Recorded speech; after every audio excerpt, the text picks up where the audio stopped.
Hi there. You can't spell Western New York without trains. Well, I guess actually you could, but Western New York and trains have been together since, wow, who knows when, almost since the very beginning of trains. It's a great story, and we're going to tell you a lot about trains in Western New York, both the real ones that you could ride and the little ones that you can watch go around as we discover the history, the story, and everything that's offered at the Medina Railroad Museum. It's on this week's version of the State of Greater Western New York report, which, as always, is brought to you by. Each week, our community makes history. Each week, you make history. And each week, there's only one source to turn to for the first take on history. You know what that is? Subscribe to the Sentinel right now to discover the history being made in your own backyard. The Mendon Honey Falls Lima Sentinel. More than just your news, it's your history. Welcome, everyone, to this edition of the State of Greater Western New York Report. Join us each episode as we discuss fantastic topics ranging from history to science to the strange and the wonderful, as well as the treasured spirit with which our region has infused America. We challenge you to consider all things Greater Western New York, from our region's very beginnings to how it inspires, how it empowers, and why it is so admired. Here's the host of the State of Greater Western New York Report, Chris Carosa.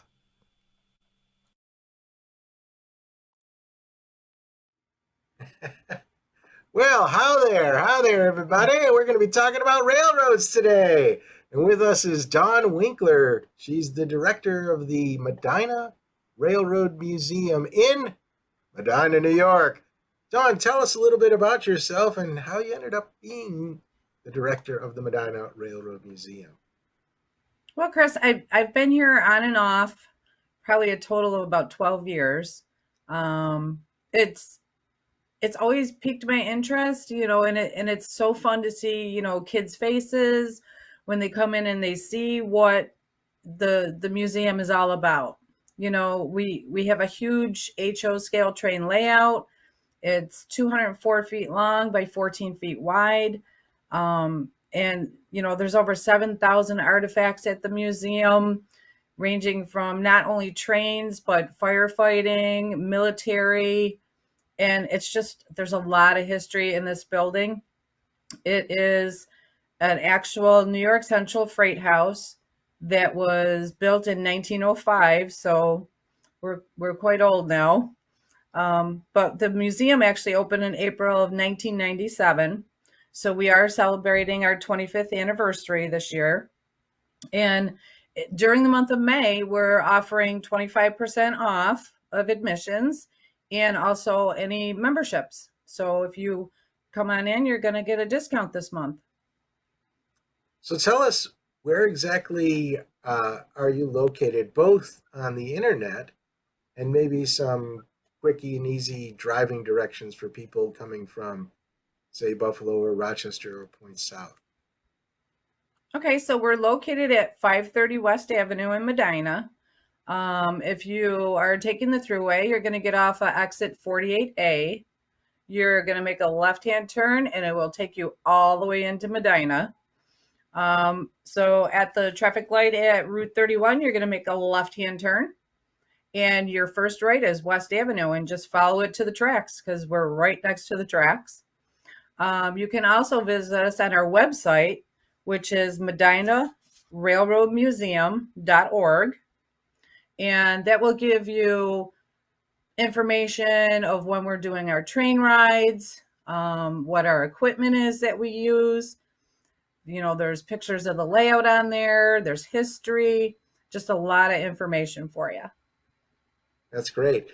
So tell us a little bit about, say, well, first let's start with the non-railroad material. Do you have any interesting stories about that? Maybe how it was collected or what it represents, and maybe the reaction of some of the visitors who've seen it? So our founder, Marty Phelps, he passed away a couple years ago, but he was actually on the fire department. And he used to train, teach kids about fire safety. And so he had a couple fire helmets that he started. And then as more people kept coming in, they were like, oh, you don't have this helmet, or, oh, you don't have that helmet. And I lost count after about 200 of them. Um, so there's quite, and we did alphabetize them so you can see if you have yours down there or not. But there's, we have fire jackets and extinguishers and, fire call boxes. There's a lot. There's a lot in this building. There certainly is. I've been there a few times, and yeah, I did. I was able to meet Marty, and he did tell us a little bit about his story. Well, tell us, if you can, share with us maybe the story of the origin of the museum and how that building maybe was acquired and used for it. What sort of challenges were faced in the early years? Share with us what you know. I know it started to be built in 1905. It was completed in 1906, and it was the longest freight house that New York Central had built. We are 301 feet long. Over the years, besides being the freight house, there was a furniture store that was here, and it was owned by the Hickeys. And actually, Mrs. Hickey just passed away a couple days ago. She was 96. And then Marty acquired it, and he opened it with his family.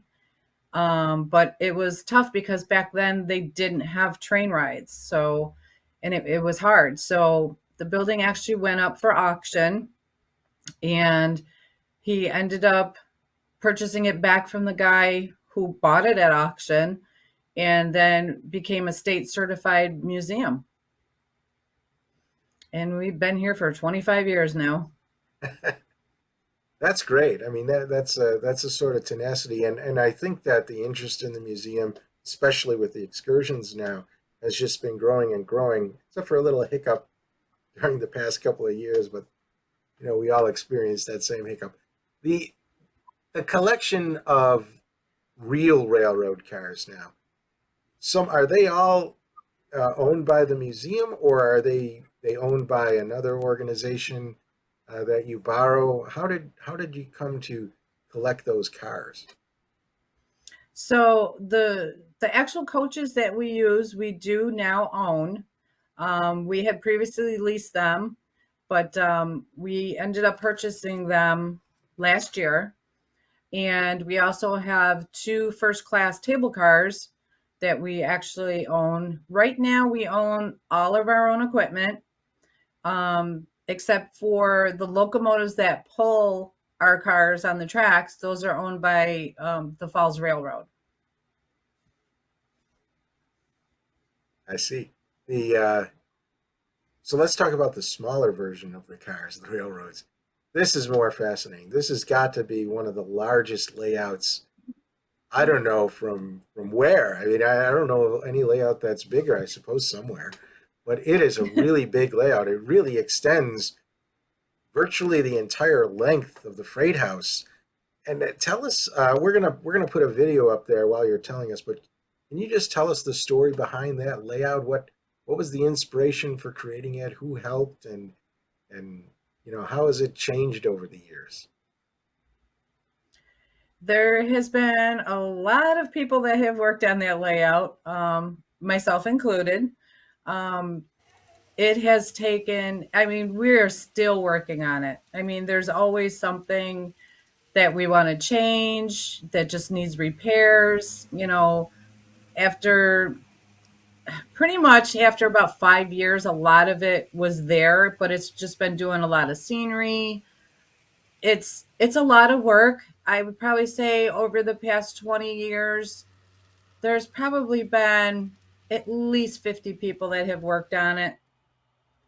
I mean, when you look at something like that, the detail is just unbelievable. If you take a close-up picture of some of this stuff, it looks real, and it is time consuming. So need a steady hand and a lot of patience.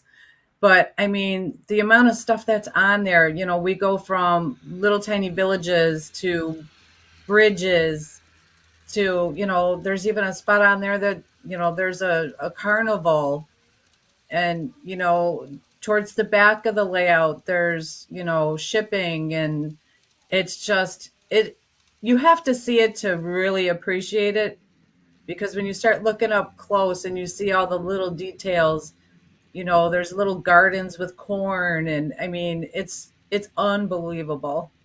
Now, does somebody actually operate the trains, or do they run by themselves when the museum's open? No, there is actually somebody here that operates them. um, because there's trains, you could have three trains running on the same track, and you just, accidents happen. We try not to, but it happens. So, so I mean, if you're old enough, you remember Gomez Adams, and he loved to play with trains, and accidents weren't accidents with him; they were purposes, or whatever you call them. So, it's how did you acquire all the material? Did people donate it, or it just there's a lot of stuff there. I mean, just the cars and the rolling stock and all that. How did you happen to get that? Well, Marty, years ago, when he used to live in Batavia, he had a train layout set up in his basement. So a lot of that ended up here. And, we have people who just come in and go, hey, do you want this? Hey, do you want that? Just trying to, I mean, it's a big area. 204 feet by 14 feet wide is a lot of area to cover. So, I mean, there's been buildings that have been donated. We, had guys here that would buy kits to build them just so that they could put them on there. They could say, hey, I did this, and it's appreciated because, like I said, it would cost a fortune to start that all over. Are there any particular items that you're looking for? Maybe people could donate now, or are you pretty Well, satisfied we that are things are? Go ahead. we are working on the whole carnival area again, with all the mechanics that are in those rides. We're talking Ferris wheels and swing rides and everything, and with them running as much as they run, we've burned out motors. You can't get replacements for them now. I mean, that kind of stuff we're looking for, or somebody that can volunteer their time to try to fix them. Because there's probably almost five or six of them out there right now that aren't working. How about So, right? How about historic representations? Have you modeled anything that is emblematic of something that actually was real, either still today or at one point in time within the region?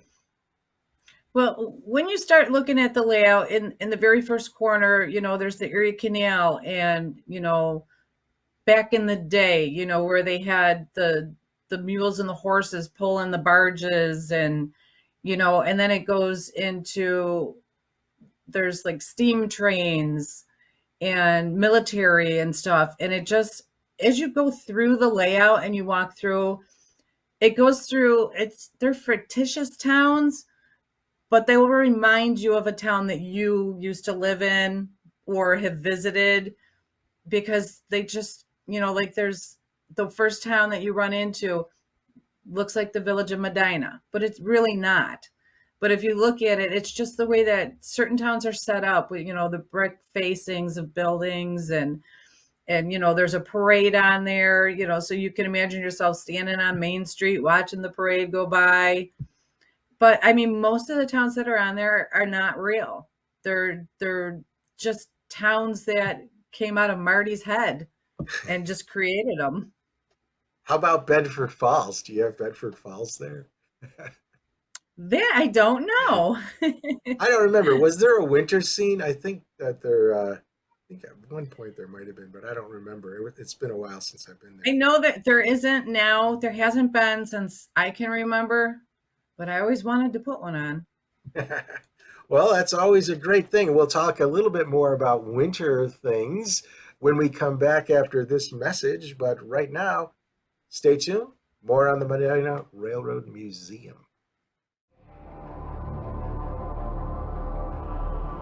Through the mists of time, nature and man have both created and buried treasures beyond the imagination. With the ages, these riches slowly dissolve into mere myths until they are forever forgotten. But there are those brave souls who tirelessly cling to the truth, ever seeking to discover the undiscovered, to reveal what has always been there, to uncover the hidden gems of a land thought forsaken but loved by millions.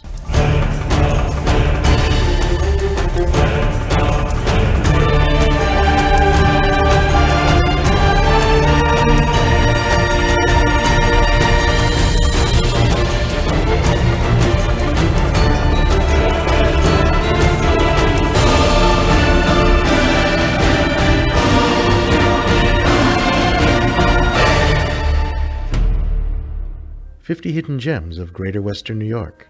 Discover the secrets in your own backyard. Buy your copy now at 50hiddengems.com. We're back at the State of Greater Western New York Report. I'm Chris Caroso. With me this week is Don Winkler, the director of the Medina Railroad Museum. So we talked about the little models. Now let's talk about the real thing. You've got a number of excursions, very popular excursions that go throughout the year. And in fact, you've got a special event coming up just within the next month. Don, tell us a little bit about that. And it's been a tradition, so you can fill us in a little bit about the history of it. Yeah, it's been a lot of years. I think we are on officially, well, we didn't do it in 2020 or 2021 because of the pandemic. But the Day Out with Thomas event is back. We're going to be doing it on June 10th, 11th, and 12th, which is a Friday, Saturday, Sunday. The cost of it is $23 a person. That includes your train ride, your admission into the museum. We have a ton of activities. We have live entertainment. This year, we actually are adding carnival games, which those are also included in your ticket price, for kids. And we have little giveaways to give, every time they play. We have face painting, temporary tattoos. We have a miniature train ride as well as the large train ride. And the grounds are going to open at 8 a.m. and we're going to close down at 6. First train ride goes out at 9:15 in the morning. And on Friday, our last one is at 4 o'clock. And at Saturday and Sunday, our last one is going out at 4:45. And you can get your tickets now. You can get your tickets now at our website, medinarailroadmuseum.org. It's the easiest way for you to get tickets is that way. And you were kind enough to send us a little clip that promoted this event. So let's play that right now. Thomas the Tank Engine is pulling into town. Join the fun at Day Out with Thomas. Dream big. Hop on board for a real train ride with Thomas, games, live entertainment, photo ops, meet and greets, and more. Parents, get tickets at dayoutviththomas.com. Gotta like that. Kids have a lot of fun at that. Well, you've also got a fall excursion going. Tell us about that, and I'll play you the clip of the excursion from high in the air. So our fall excursions are a 2-hour train ride. We depart out of Medina. We go into Lockport and back. So what you're viewing now is what we call the upside down bridge. And the train is going over it slowly so you can actually see everything all the way out to Somerset. You can see the Lockport locks. They now have a zip line through there. So once in a while you get lucky and you catch somebody doing that. So yeah, we do that with our 5 coaches and our 2 first class table cars. We do that in October. We should have tickets available pretty soon. We're just working on fine details of maybe doing a continental breakfast, doing lunches on board. So we have some other details we got to work out yet, but it's a beautiful trip. That right there is the best view from that high up. So do you have do you have sellouts a lot on these things? I mean, how soon should people order their tickets? Yeah, they do sell out, especially our first class. Those cars have air conditioning and they have tables and chairs. So, I mean, when we do lunches and stuff, everybody's, taking first class because, you're served on the train. Um, it's it's a nice ride, Fall foliage. just to be able to sit. I could say the Go word right. ahead. Fall foliage tours are very popular all around. Yeah. So I'm curious, do you know like how far away some people come just to go see these things? I mean, you have people who come in out of town to visit family, and then family brings them in. We have people that come, from like Syracuse. You know, we get people from Canada, Hamburg, Orchard Park. I mean, yeah, there's people that travel a different. Yeah, I mean, you get people from different states even, because they happen to be coming to New York and they just go, hey, let's go on a train ride. It's getting harder and harder to find these train rides. A lot of these excursions have been closing down. So this is great that you continue to do this. You got another one that's actually this goes back to the snow that we've been talking about. Tell us about this one. I think this one might have sound too, but we'll see. Yeah, a little So bit. we do Polar Express every year. We do have our dates for this year already. So it's the weekend after Thanksgiving, which is November 26th and 27th. And then we follow again on December 3rd and 4th, the 10th and 11th. And the Polar Express is a 1 hour train ride. And on board, you get served hot cocoa and a cookie from a chef, just like the movie. And, they play the music, they do the book reading. And that was the North Pole where they stop and they pick Santa up.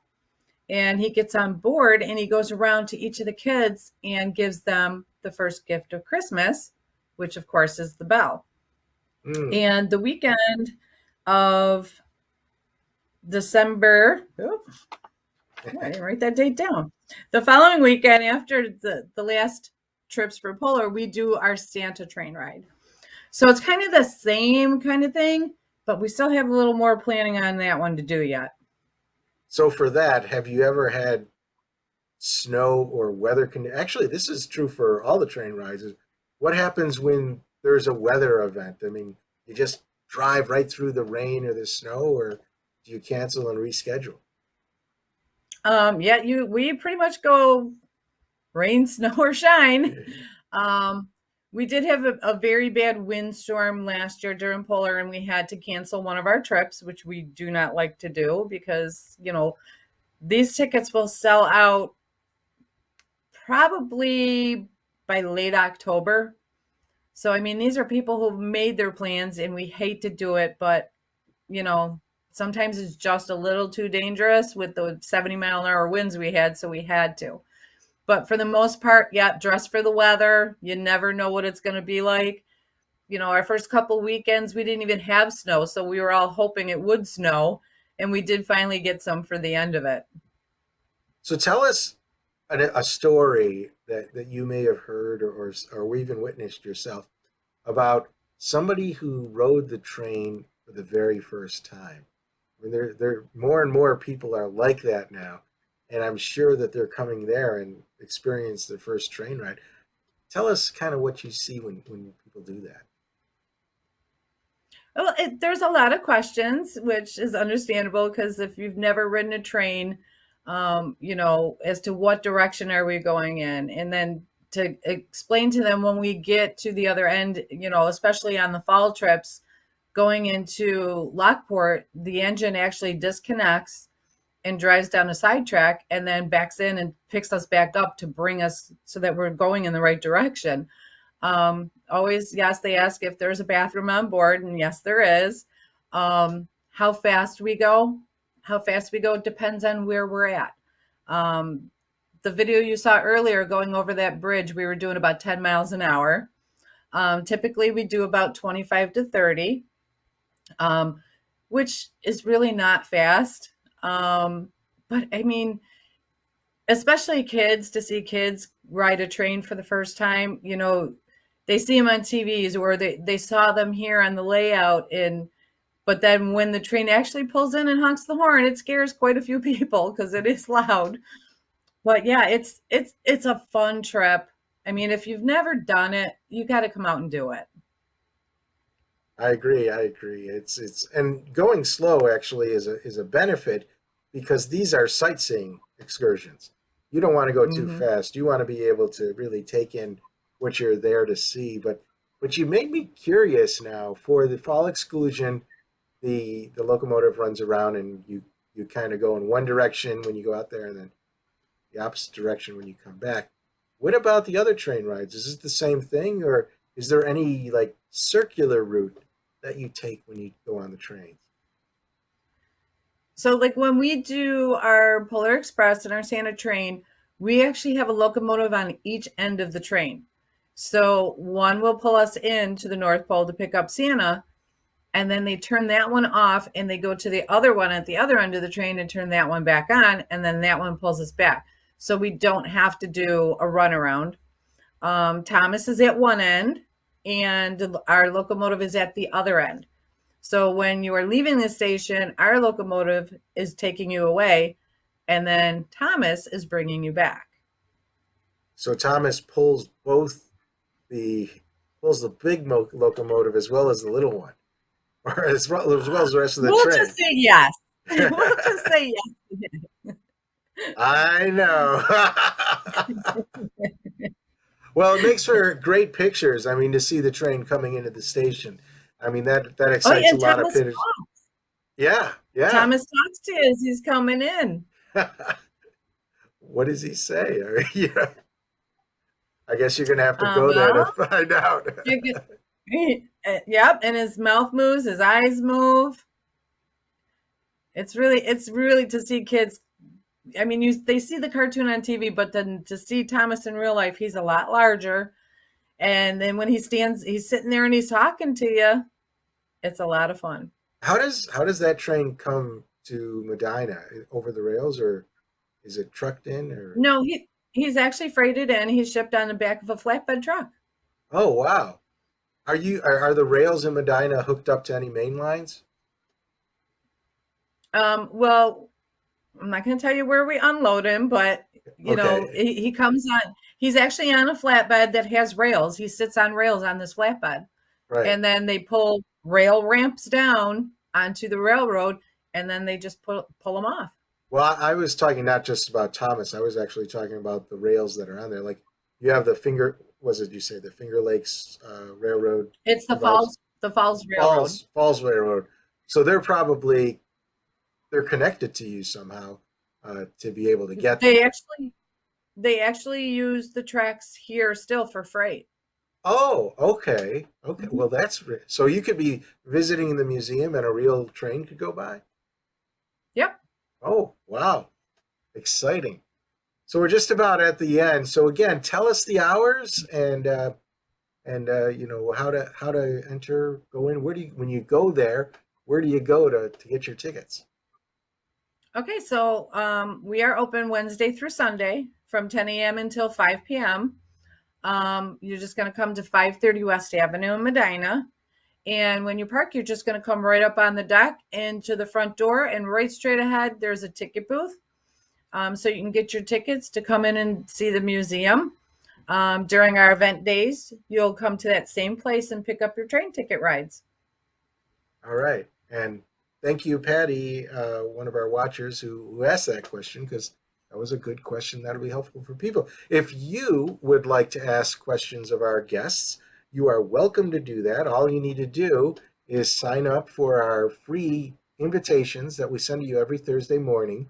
Go to stateof.greaterwesternnewyork.com. Sign up. Like I say, it's free. You'll get the invitation. It's a secret location where you can go and watch the show every Thursday at noon and ask our guests questions. Well, you don't ask directly. I read it from the screen there, and then I ask the guests.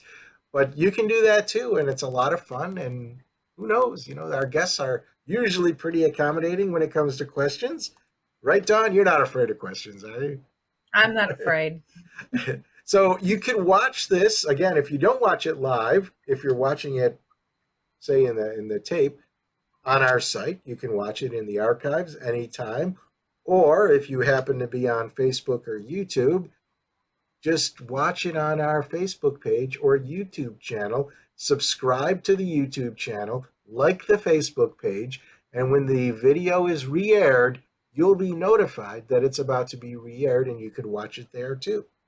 So with that, I want to thank you all for watching. Dawn, I want to thank you for being a part of today's show. Lots of really good information. Love the videos. I really like trains. People will tell that to you. And I guess we'll see you in Medina one of these days, going out there. And it's just been great having you. All right. Thanks, Chris. All right. We'll see you later. I think.